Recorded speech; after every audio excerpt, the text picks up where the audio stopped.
በ7 ሚሊዮን 400 ሺህ ብር የቤት ባለቤት መሆን ይችላል ማለት ነው። 40% ዲስካውንት እናደርግላችኋለን። ቢያንስ ከ100 ሺህ ብርና ከዛ በላይ ማከራየት የሚችሉት አፓርትመንት ነው። ኒያላ ሞተርስ ጋር ከኤርፖርት የ3 ኪሎ ሜትር ርቀት ያለው ማለት ነው። ወደ መገናኛም ስትሄድ በጣም ጥሩ ሎኬሽን ላይ ሽያጭ ያለን ዳውንታውን የሚባል ሰፈር ነው። መሀል ከተማ ነው። በካሬ 74 ሺህ ብር ይችላል።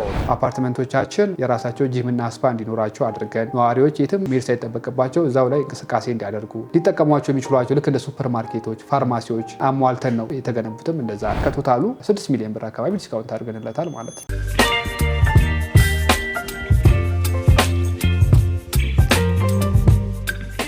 ሰላም ጤና ይስጥልን። የተወደዳችሁና የተከበራችሁ የትርታ ቢዝነስ ሪቪው ቤተሰቦቻችን እንደምን ቆይታችኋል? ፈጣሪ ይመስገን እኛ በጣም ሰላም ነን። ትርታ ቢዝነስ ሪቪው እንደሚታወቀው የተለያዩ የቢዝነስ ሀሳቦችን፣ የገበያ ጥናትና ሌሎች ጠቃሚ መረጃዎችን ወደ እናንተ በማቅረብ ይታወቃል። እንግዲህ ለዚህ ሳምንት በቤቶች ልማት ላይ የተሰማሩ ድርጅቶችን ቅኝት በሁዳ ኢንጂነሪንግ ላይ ለማድረግ ወስነናል። ለዚህ ሳምንት ይህንንም የመረጥንበት ምክንያት 40% ዲስካውንት አድርገናል የሚል መረጃ ስለሰማን ነው። ምን አይነት ዲስካውንት ነው? የጠቅላላ ዋጋው ስንት ነው? ዲስካውንት ውስጥ ስንት ነው? በምን አይነት ሁኔታ ልትከፍሉ ትችላላችሁ? ቤቶች ውስጥ በምን አይነት ደረጃ ላይ ነው ያሉት የሚለውን ሙሉ መረጃ ከቦታው ጭምር የምናቀርብላችሁ ስለሆነ ፕሮግራሙን ከመጀመሪያው እስከ መጨረሻው በመከታተል ለቤታችን አዲስ የሆናችሁ ላይክ፣ ሼር፣ ሰብስክራይብ በማድረግ እንዲህ አይነት ጠቃሚ መረጃ ወደ እናንተ የሚያደርሰውን የትርታ ቢዝነስ ሪቪው ተቀላቀሉ እንላለን። ይህም በማድረግ እኛንም አበረታቱን። አብራችሁን ቆዩ።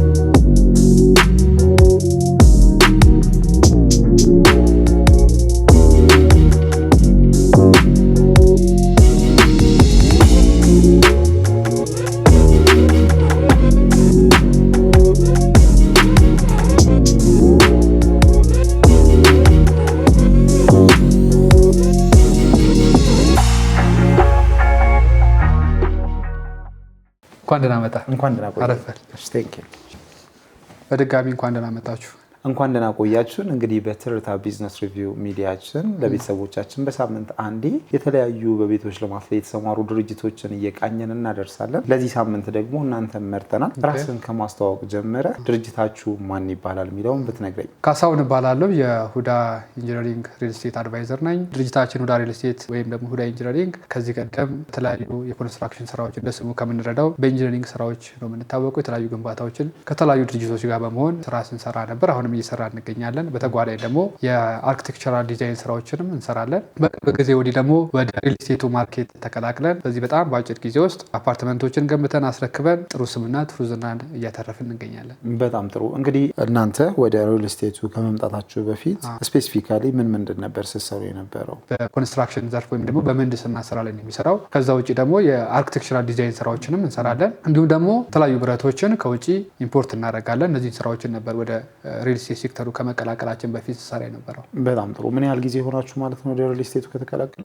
በ3 ዓመት ውስጥ ጊዜ ውስጥ እንግዲህ 3 ፕሮጀክቶችን የሰራ ነው። የመጀመሪያው ፕሮጀክታችን ቦሌ ቡልቡላ በተለምዶ ማርያም ማዞሪያ የሚባል ቦታ ላይ G+10 የሆነ ባለ 3 መኝታ ሙሉ ለሙሉ ግንባታቸውን አጠናቀን በ2 ዓመት ጊዜ ውስጥ ዲጂታል ካርታ ማዘጋጅተን አሁን ላይ ደንበኞች እንዲሁም ደግሞ የገዙ ሰዎች እየኖሩበት ይገኛሉ። ከዛ በመቀጠል የጀመረው ፕሮጀክት ከ1 ዓመት በፊት ቦሌ ኢምፔሪያል ወይም ደግሞ ለኢምፔሪያልም ለ24ም አዋሳኝ ቦታ ላይ የሚገኝ ዘመናዊ አፓርትመንት አጠቃላይ G+17 የሆነ እሱን አፓርትመንት ነው ስራ የጀመርነው። ያን አፓርትመንት አሁን ላይ ኦልሞስት ግንባታውን አጠናቀን ለደንበኞች ልናስረክብ ዝግጅት ላይ እንገኛለን። በጣም ጥሩ። እንግዲህ አሁን በነገርከኝ መሰረት 3 ሳይቶች ላይ ግንባታዎችን አድርጋቸዋል። እኛ ሀገር ላይ የሪል ስቴት ግንባታዎች በዋናነት በ3 ይከፈላሉ። ሲንግል ዩዝ አፓርትመንት ይሰራል፣ ሚክስድ ይሰራል፣ ወይ ደግሞ ኮምፓውንድ ተደርጎ ይሰራል እና የእናንተ ታርጌት ወይ ደግሞ እናንተ የምትለዩበት የትኛው? የኛ አፓርትመንቶች 3ቱም ፕሮጀክቶቻችን ቡልቡላም ኢምፔሪያልም እንዲሁም ደግሞ አሁን እየገነባን ያለነው ኒያላ ሞተርስ ጋር ያሉትም ሲንግል አፓርትመንቶች ናቸው።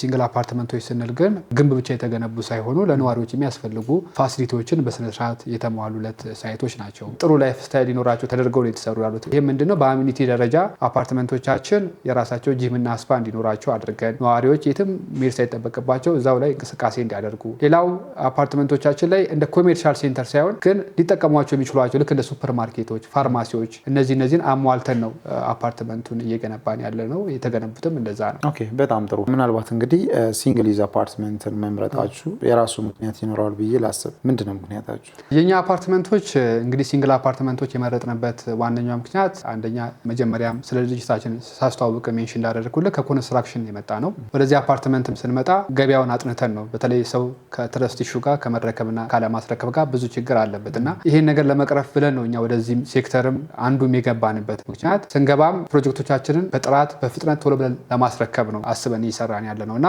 እንደምታየው ኮንስትራክሽን በሰፋ ቁጥር የግንባታ ሂደቱም እየሰፋ ነው የሚሄደው። ይሄ ደግሞ ዴሊቨሪ ታይምህን ይጎትትባል። ከዚህም አንጻር የኛ ሲንግል አፓርትመንቶች ናቸው። እነሱን ላሉ ደንበኞች በጥራትና በፍጥነት ዴሊቨር ለማድረግ ስለሚመቸን ነው ሲንግል አፓርትመንት የመረጥንበት ዋነኛው ምክንያታችን። በጣም ጥሩ። እንግዲህ በነገርከኝ መሰረት ጥሩ የሚባሉ ሎኬሽኖችን እየመረጣችሁ ነው ግንባታ እየገነባችሁ ያላችሁት እና እነዚህ ሎኬሽኖች ስትመርጡ እንግዲህ የዋጋ ጉዳይ ኮንሲደር ይደረጋል። እናንተ የምትገነቧቸውን ቤቶች የካሬ ዋጋችሁና እያንዳንዱ የቤቶቹ ዋጋ ምን አይነት ነው? የዴሊቨሪ ታይማችሁስ ምን ይመስላል? ዴሊቨሪ ታይም ላልከኝ እንግዲህ ወደዚህ ወደ ሪል ስቴቱ ሴክተር ከመጣን 3 ዓመት ኦልሞስት ወደ 4 ዓመት ይጠጋ እንገኛለን። በዚህ በ3 ዓመት ከግማሽ ውስጥ 3 ፕሮጀክቶችን የሰራ ነው። ከ3ቱ ፕሮጀክቶች 2ቱም ፕሮጀክቶች ኦልሞስት ጨርሰዋል ማለት እንችላለን። ለምሳሌ የብሉብላውን እንደነገርኩ በ2 ዓመት ነው እናስረክባለን ብለን ውል የያዝነው የነበረው። ከዛ አስቀድመን ነው ደንበኞች ያስረከብነው። ደንበኞች እየኖሩበት ይገኛል። ሌላው ኢምፔሪያል ነው። ኢምፔሪያሉ G+17 አፓርትመንት ነው። በ6 ወር ጊዜ ውስጥ ስትራክቸር እና ፓርቲሽን ጨርሰን አሁን ቻክ ጨርሰን ኦልሞስት አሁን የውጭ በርና መስኮቶች እና የአልሙኒየም ስራ ነው የሚቀረን። ከዛ ውጭ ሙሉ ለሙሉ ግንባታውን አጠናቀናል። በ1 ዓመት ጊዜ ውስጥ የምንሰራው የራሳችን ሁዳ ኢንጂነሪንግ ነው። የራሱ ሰራተኞች ናቸው የሚሰሩት። ምንም አይነት የውጭ እንትን የለውም። በራሳችን በኢትዮጵያውያን ነው እየሰራን ያለ ነው። አሁን ደግሞ 3ኛ ፕሮጀክታችን ኒያላ ሞተርስ ያለው ነው። ኒያላ ሞተርስ በ1 ወር ጊዜ ውስጥ ፋውንዴሽን ጨርሰን 2 ቤዝመንት ጨርሰን ፈርስት ፍሎር ላይ ወጥተናል። በ1 ወር ጊዜ ውስጥ ኢማጂን እንግዲህ። ስለዚህ በዴሊቨሪ ታይም እኛም እሱን አስበን ነው በጣም በትጋትና በጥሩ ሁኔታ እየሰራ ነው የምንገኘው። ፕራይሳችሁ እንዴት ነው ያልከኝ? ፕራይሳችን እጅግ ተመጣጣኝ ዋጋ ነው። በዛ ላይ ለተወሰኑ ቤቶች ፕሮሞሽናል ፕራይስ ላይ እንገኛለን። 40% የሚያህል ዲስካውንት ይዘን መተናል። ከአጠቃላይ ዋጋው ለደንበኞች 40% ዲስካውንት ይዘን መተናል። እነሱንም እነግርሃለሁ። እስቲ ደግሞ እናንተም ከመጣችሁ አይቀር እስካሁን ያወራሁንም ነገር ደግሞ ልክ ነው ልክ አይደለም የሚለውን ነገር ማየት ማመን ነውና ቦሌ ኢምፔሪያል ያለውንም ሳይታችን እንዲሁም ደግሞ አሁን ደግሞ ለሽያጭ ያወጣነውንም ሳይት እስቲ በአካል ደግሞ ማየት ማመን ነውና ሄደን እናያቸው። በጣም ደስ ይለኛል።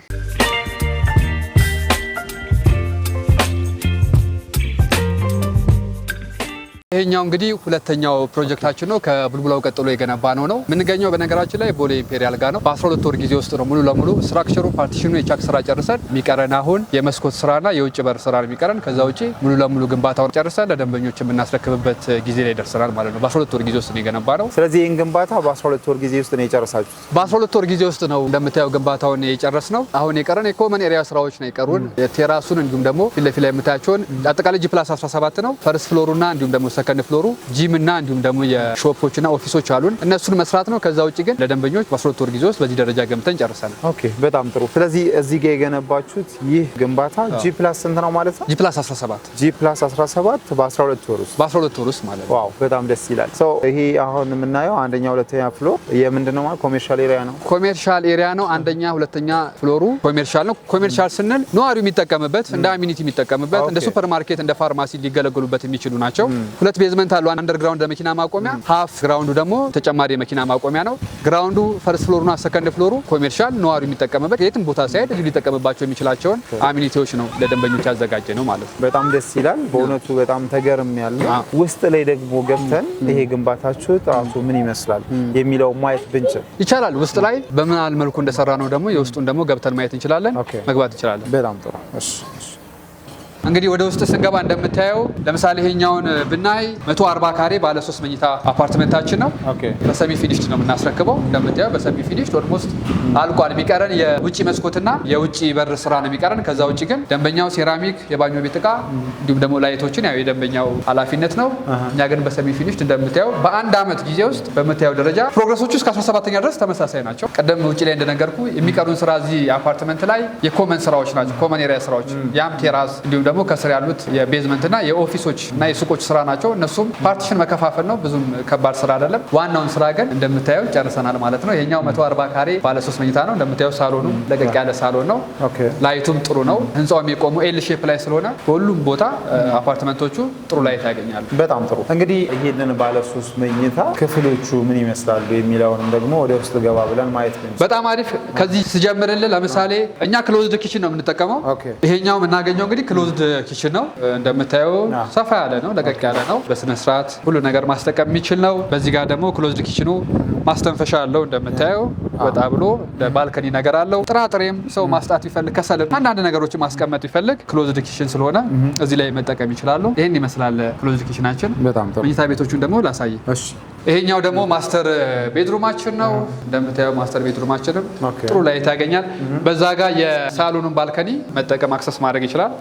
ሳሎኑን ባልከኒ፣ በዚህ ጋር ደግሞ የራሱ መታጠቢያ አለው። ስለዚህ ይሄ 140 ካሬ ባለ 3 መኝታ አፓርትመንት 2 መታጠቢያ አለው። ክሎዝድ ኪችን፣ አንድ የላውንደሪ ክፍልና እንደምታየው ለቀቅ ያለ ባልከኒም በውስጡ የያዘ ነው ማለት ነው። ባለ 3 መኝታው አፓርትመንታችን ነው 140 ካሬው ማለት ነው። እንደምታየው እይታውም ጥሩ ነው። በነገራችን ላይ አፓርትመንቱ ኤል ላይ ነው የቆመውና በዙሪያው እንዳለ መንገዶች ናቸው።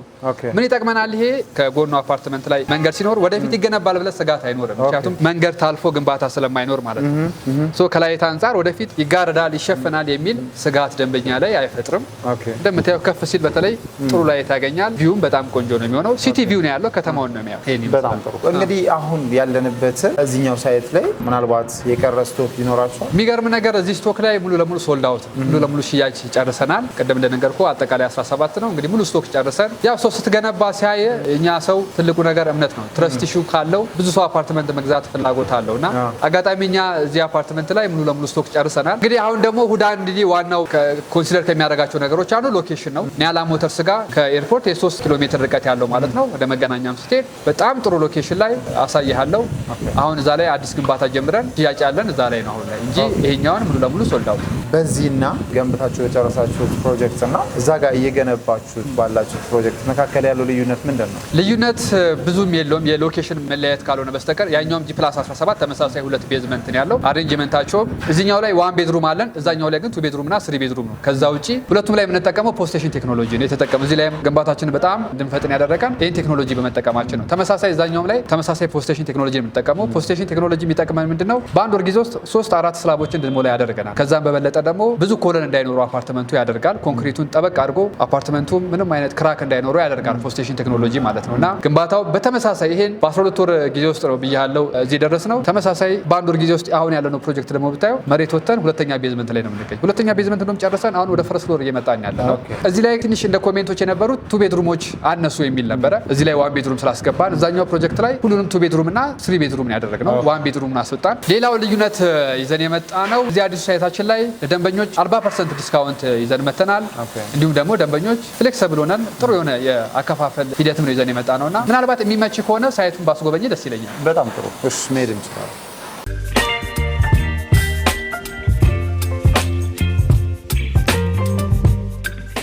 እንግዲህ አሁን ሶስተኛው ፕሮጀክታችን ላይ መተናል። ይሄንን ነው አዲሱ ፕሮጀክታችን ብዬ ነገርኩ። የምንገኘው ኒያላ ሞተርስ ነው። ከቦሌ ወደ መገናኛ ሲመጡ ወይም ደግሞ ከመገናኛ ወደ ቦሌ በሚወስደው መንገድ ኒያላ ሞተርስ ጋር ነው የምንገኘው።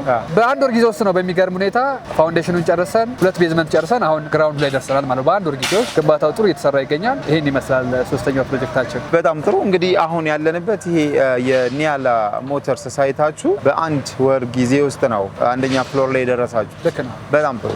ምን ያህል ነው እዚህ ጋር ግንባታው የፍሎሩ መጠን? አጠቃላይ ተመሳሳይ ቀደም ኢምፔሪያል ላይ እንዳየነው ጂ+17 ነው። 17 2 ቤዝመንት አለው። እንደቀደሙ 2 ቤዝመንት የመኪና ማቆሚያ ሀፍ ግራውንዱ የመኪና ማቆሚያ ይሆናል። አንደኛና ሁለተኛ ላይ ጂምና ስፓለን፣ አንደኛው ለሾፕ የሚያገለግል ነው። ለሾፕ ለተለያዩ አሚኒቶች ደንበኞች ከቤታቸው ወረድ ብለው ሊጠቀሟቸው የሚችሏቸው ነገሮች አንደኛ ፍሎር ላይ፣ ሁለተኛው ጂምና ስፓለን። ከ3ኛ ጀምሮ እስከ 17ኛ ድረስ ቲፒካሊ ሬዚደንሻል አፓርትመንት ነው። ስለዚህ ሚክስድ ዩዝ አይደለም። ኖርማሊ ለሚኖረው ነዋሪ የተዘጋጀ እንደ አሚኒቲ የተዘጋጀ ነገር አሚኒቲ በለው አሁን ለምሳሌ አንደኛ ላይ ሱፐርማርኬት ቢፈልጉ ፋርማሲዎች ቢፈልጉ ሰዎች የትም መሄድ ሳይጠበቅባቸው ወረድ ብለው ሊጠቀሟቸው የሚችሏቸው ነው እንጂ እንደ ኮሜርሻል ሴንተር አይደለም። በጣም ጥሩ። ሌላኛው ነገር አሁን የምትገነቡት ህንጻ በምን ያህል ካሬ ላይ ነው ያረፈው? ምንስ አሚኒቲዎች ይኖሩታል? ይሄ አጠቃላይ እንግዲህ አሁን የምንገነባው ህንጻ 650 ካሬ ሜትር ላይ ያረፈ G+17 ነው እንደነገርኩ። በአሚኒቲ ደረጃ ቅድም የነገርኩ አሉ። እነዚህ ደንበኞች የትም መሄድ ሳይጠበቅባቸው ሊጠቀሟቸው የሚችሏቸው ፈርስት ፍሎር ላይ እንደ ሱፐርማርኬት የሚጠቀሟቸው እንደ ሾፖች አዘጋጅተንላቸዋል። ሌላው ጂምና ስፓ አለው አፓርትመንቱ ሁለተኛ ፍሎር ላይ። ከዛ በተጨማሪ የከርሰ ምድር ውሃ አለው፣ ባክአፕ ጄኔሬተር አለው። ያው ዘመናዊ አፓርትመንት ነው። እነዚህ ነገሮች የማይቀሩ ናቸው። 17ኛ ላይ ደግሞ ቴራስ አለ። ቴራሱ ኦፕንም ክሎዝድም አድርገን የሰራ ነው ለተለያዩ ፕሮግራሞች ማዘጋጃ የሚሆን ማለት። ስለዚህ እንደዚህ አይነት አሚኒቲዎች አሉ። በጣም ጥሩ። አሁን ያለንበትን ይህንን ሳይት በምን ያህል ጊዜ ውስጥ ነው አጠናቃችሁ ልትወጡ ያሰባችሁት? እኛ እንግዲህ ይህን ፕሮጀክት ለማጠናቀቅ ያሰብነው ፔመንት ፕላን ላይ ማክሲመም እስከ 2 ዓመት ነው ያደረግነው። ግን ቅድም አሳይቻለሁ የኢምፔሪያሉን በ1 ዓመት ጊዜ ውስጥ ነው ያን ትልቅ ግዙፍ አፓርትመንት ሰርተን ያስረከብነውና አሁንም ከምታየው አንፃር ይሄ አፓርትመንት 2 ዓመት የሚፈጅ አፓርትመንት አይደለም። ግን ለደንበኞች ኦቨር ፕሮሚስ ላለመግባትም ፍሌክሲብል ሆኖ እንዲከፍሉ በፔመንት ፕላን መሰረት 2 ዓመት አድርገን ግን ፕሮጀክቱ የዛናል የሚቆይ ፕሮጀክት አይደለም። ኦኬ። ሌላኛው ነገር እንግዲህ የግንባታ ጊዜ የሚወሰነው ባለው የጥሬ ዕቃ አቅርቦት። ልክ ነህ። እናንተ ይሄ ግንባታ እንዲፋጠን ምን ያህል ዝግጁ ናችሁ? በጣም አሪፍ ጥያቄ ነው። ሁዳ ከማይደራደርባቸው ነገሮች አንዱ ሎኬሽን፣ ኳሊቲና ዴሊቨሪ ታይም ነው። ይሄንን መሰረት አድርገን ነው ወደ ስራ የሚገባ ነው። ግቢ ውስጥ እንደምታየው ነው። ለዚህ ፕሮጀክት የሚያስፈልገንን ማቴሪያል ስቶክ አድርገናል። በተለይ ለግንባታ ትልቁ የሚያስፈልገው ብረት ነው እንደሚታወቀው። ይሄን ፕሮጀክት ከመሰረቱ ጀምሮ እስከ መጨረሻው ድረስ ሊያሰራን የሚችለውን ሙሉ ስቶክ እንደምታየው ስቶክ አድርገናል። ምንም ሊያቋርጠን የሚችል ነገር የለም። ስለዚህ በአጭር ጊዜ ውስጥ ገንብተን እናስረክብ ዝግጅት ላይ ነው ያለው። እንግዲህ የዴሊቨሪ ታይም ሲነሳ ዴሊቨሪ ሲፈጥን ኳሊቲ ሊቀንስ ይችላል የሚል ስጋቶች ሊነሱ ይችላሉ እና እናንተ በዚህ ፍጥነት ስትገነቡ የኳሊቲ ጉዳይ በምንድን ነው የሚለካው? በጣም አሪፍ ኳሊቲን እንግዲህ አንስታል። በመጀመሪያ ደረጃ ብረቶችን ራሳችን ነን ኢምፖርት የምናደርገው ከውጪ ራሳችን ነው የምናስገባው። ሌላው ባክግራውንዳችን ኢንጂነሪንግ ነው። እኛ የተለያዩ ግንባታዎችን አፓርትመንቱ ሳንገባ በፊት የተለያዩ ግንባታዎችን ስንገነባ ነበር እና ያ ኤክስፒሪየንስ አለን። በዲዛይን ደረጃ የራሳችን ድርጅት ነው አርኪቴክቱም ዲዛይን የምንሰራው ራሳችን እና በኳሊቲ ደረጃ ምንታማ አይደለንም። ምክንያቱም ያለን ኤክስፒሪየንስ ይናገራል። ሶ የምንገነባው በራሳችን ምንም አይነት ሌላ የውጭ ዜጋ የለውም። የራሳችን በሀገራችን ሰዎች ነው። የቀደሙ ፕሮጀክት አይተዋል። በ12 ወር ጊዜ ውስጥ ኢትዮጵያዊ ይገነባሉ ወይ በሚያስብል ደረጃ ነው ገንብተን የጨረስነው። አሁንም በተመሳሳይ እስከ ሌሊቱ 6 ሰዓት ድረስ ነው እዚህ ፕሮጀክት ላይ ሌሊት 6 ሰዓት ምጥምጣ እንቅስቃሴ አለ። የሚገርም ነገር እና እንደምታየው ነው በጥራትና በፍጥነት በራሳችን ድርጅት በራሳችን በሁዳ ኢንጂነሪንግ ነው የተገነባ ያለው። ስለዚህ በጥራት ላይ ምንም እንደራደሩ ነገር የለም። ኦኬ፣ በጣም ጥሩ። እንግዲህ ጥራቱ እንደዚህ ከሆነ የግንባታው ጊዜም በዚህ መልኩ መጠናቀቅ የሚችል ከሆነ አንድ ሰው እዚህ ጋር ቤት ቢገዛ ሪሴል ቫልዩ እና ሬንታል ቫልዩ ምን ያህል ነው የሚሆነው ብላችሁ አጥንታችኋል? በጣም አሪፍ። እንግዲህ ሁዳ ትልቁ ከማይደራደርባቸው ነገሮችና እንደ ቋሚ ማድረጎ እየወሰዳቸው ያለው ነገር ሎኬሽን ነው። ምክንያቱም አፓርትመንት ሲገዛ 70-80% የሚወስደው ሎኬሽን ነው። ምንም ጥርጥር የለውም። ሎኬሽን ለምን ይጠቅማል? ሰዎች ለኢንቨስትመንትና ላይፍ ስታይላቸውን ቀለል አድርገው ለመኖር ነው። ከኢንቨስትመንት አንጻር ካየነው ያለነው እንግዲህ መሀል ከተማ ነው። ከቦሌ ኤርፖርት 3 ኪሎ ሜትር ነው የሚርቀው። ኒያላ ሞተርስ ለመገናኛም ቅርብ ነው። ዳውንታውን የሚባል ሰፈር ነው። መሀል ከተማ ነው እንደምታውቀው። እዚህ ዳውንታውን ላይ ይሄ አፓርትመንት ተገንብቶ እናከራየው ብንል ማሰብ ነው። በአፓርትመንት ደረጃ አፓርትመንት ዘመናዊ አፓርትመንት ነው። ቢያንስ ከ100 ሺህ ብርና ከዛ በላይ ማከራየት የሚችሉት አፓርትመንት ነው። እንደ ሪሴል ወደፊት እንደው በአፓርትመንቱ ተገንብቶ ለመሸጥ እንኳን ዛሬ ላይ ገዝተው ነገ ለመሸጥ እንኳን ቢያስቡ እዚህ አካባቢ አፓርትመንቶች ስንት እንደሚሸጡ ይታወቃል። ኮንዶሚኒየም ሳይቀር 40-60 ወደ መገናኛ ሄደን ብንጠይቅ ስንት እንደሚሸጡ አይተው። የኛ አፓርትመንት ዋጋ ስንት ነው? በካሬ 74 ሺህ ብር ነው ይሸጣል። በጣም ቅናሽ ዋጋ ነው ያለነውና ለመኖር ቢፈልጉ ለኢንቨስትመንት ቢፈልጉ ምቹ ነው ብዬ አስባለሁ። ለመኖር ቢፈልጉ እንደምታየው አካባቢው ኔበርሁዱ በጣም ያምራል። አፓርትመንቱ የተሰራ ያለው ሎኬሽኑ ኤል ነው። በዚህ ጋር መንገድ አለ። ቀጥታ ወደ ዋናው መንገድ መውጣት ይችላሉ። በዚህ ጋር ወደ 24 መሄድ ይችላሉ። በዚህ ጋር ወደ መገናኛ መሄድ ይችላሉ። ክራውድድ የለውም። ትራፊክ ጃም የለውም። ሎኬሽኑ በጣም አሪፍ ነው። ኢንቨስትመንት ቢፈልጉ ለመኖር ቢፈልጉ ምቹ የሆኑ ሎኬሽን ላይ እየመረጠ ነው ግንባታዎችን እያካሄደ ያለው። ይሄኛው 3ኛው ፕሮጀክታችን ነው። እንዳየው በጣም በአጭር ፍጥነት ገንብተን እናስረክባለን ብለን እናስባለን። ደግሞ እስቲ ስለዚህ ዋጋው አከፋፈሉ ደግሞ ምን እንደሚመስል ደግሞ ቢሮ ላይ ገብተን እናውራ። በጣም ጥሩ። እሺ።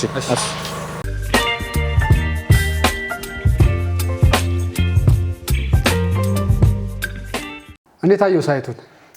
በጣም ጥሩ ነው። እንግዲህ በ12 ወር ጊዜ ውስጥ G+17 ገንብተናል ያልከንን ሳይት አብረን ለማየት ይችላል። እናም ደግሞ በአንድ ወር ጊዜ ውስጥ አንደኛ ፍሎር የደረሳችሁበትንም አይተናል። እንግዲህ ከዚህ በመቀጠል እነዚህ ያየናቸው ቤቶች በምን አይነት ዋጋ እየተሸጡ ነው የሚለውን የካሬ ዋጋ ከነመኝታቸው እየጠቀስክ ብትነግረኝ ደስ ይላል። በጣም አሪፍ። እንግዲህ አሁን እየሸጥንበት ያለነው ዋጋ እውነት ለመናገር በጣም ተመጣጣኝ የሚባል ዋጋ፣ በተለይ ቅድም እንደነገርኩ ለተወሰኑ ደንበኞች ልዩ ዲስካውንት አውጥተናል። ለአንድ ለ10 ቤቶች ልዩ ዲስካውንት ላይ እንገኛለን፣ የፕሮሞሽናል ፕራይስ። ይህም እንግዲህ 60% ለሚከፍሉ ደንበኞቻችን ከአጠቃላይ ዋጋ 40%ን ዲስካውንት እናደርግላቸዋለን።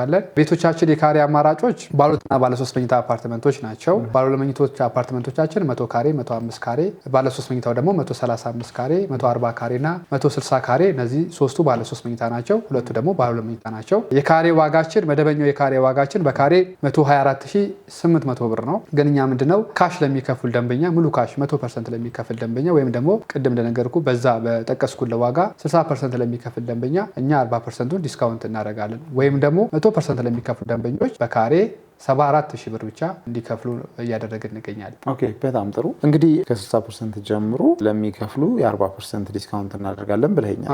60%ን ከፈሉ 40%ንስ መቼ ነው የሚከፍሉት? በምን ያህል ጊዜ ነው ከፍለው ማጠናቀቅ ያለባቸው? 40%ን እንዴት መሰለ 60% ሲከፍሉ 40%ን ኦፍ ነው የምናደርግላቸው። ወይም ደግሞ 100% ሲከፍሉ ደንበኞቻችን 40%ን ዲስካውንት ነው፣ 60% ቤቱን በ60% ብቻ ነው የሚገዙት።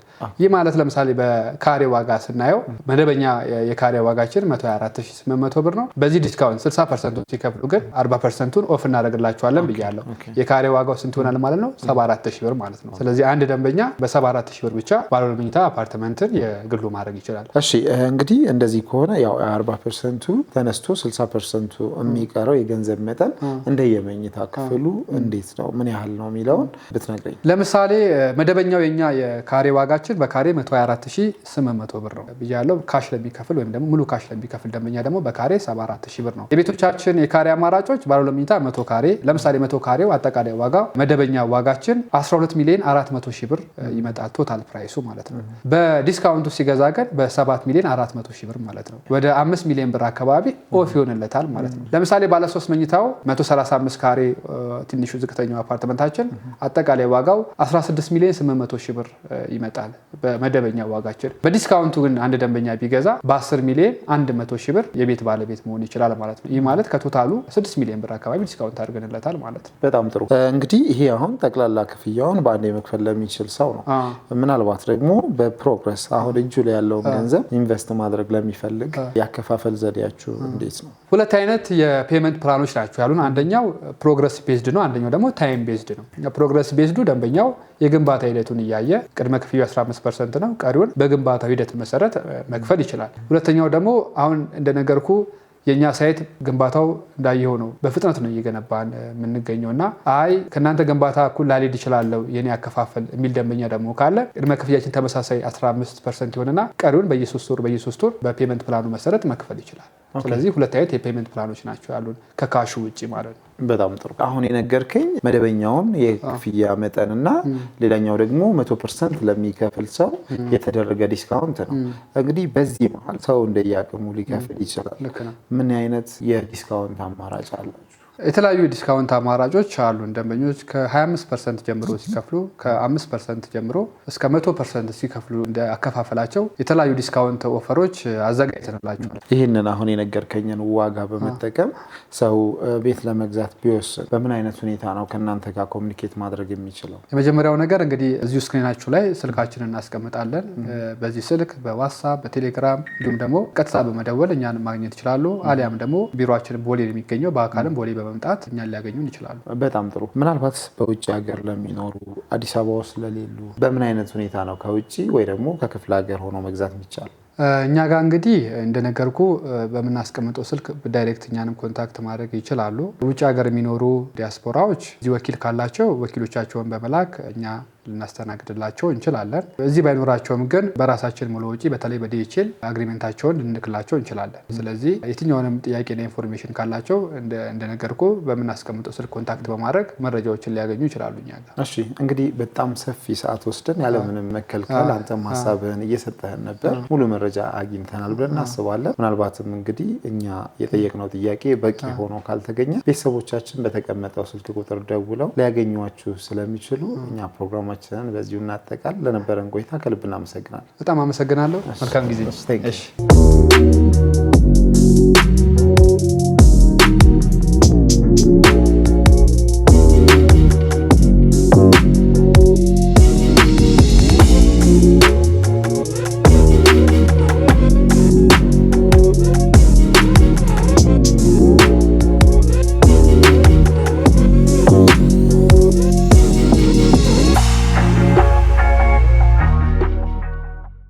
እንግዲህ የተወደዳችሁና የተከበራችሁ ቤተሰቦቻችን ለዚህ ሳምንት ያዝንላችሁን በቤቶች ልማት ላይ የተሰማሩ ድርጅቶች ቅኝት በሁዳ ኢንጂነሪንግ ለማድረግ ችለናል። ሁዳ ኢንጂነሪንግ እንግዲህ በ40% ዲስካውንት ቤቶችን በመሸጥ ላይ እገኛለሁ ባለን መሰረት መተን ልንቃኝላችሁ ችለናል። ምን አይነት ዋጋም እንዳቀረበ ሰምታችኋል። ይሄን የመሰለ የዋጋ አቅርቦት ተጠቅማችሁ ቤት መግዛት የምታስቡ በተቀመጠው ስልክ ቁጥር በመደወል ሙሉ መረጃ እናም ደግሞ የማማከር አገልግሎት ማግኘት ትችላላችሁ እያለን ፕሮግራማችንን በዚሁ አጠቃለልን። አብራችሁን ስለቆያችሁ በድጋሚ ከልብ እናመሰግናለን።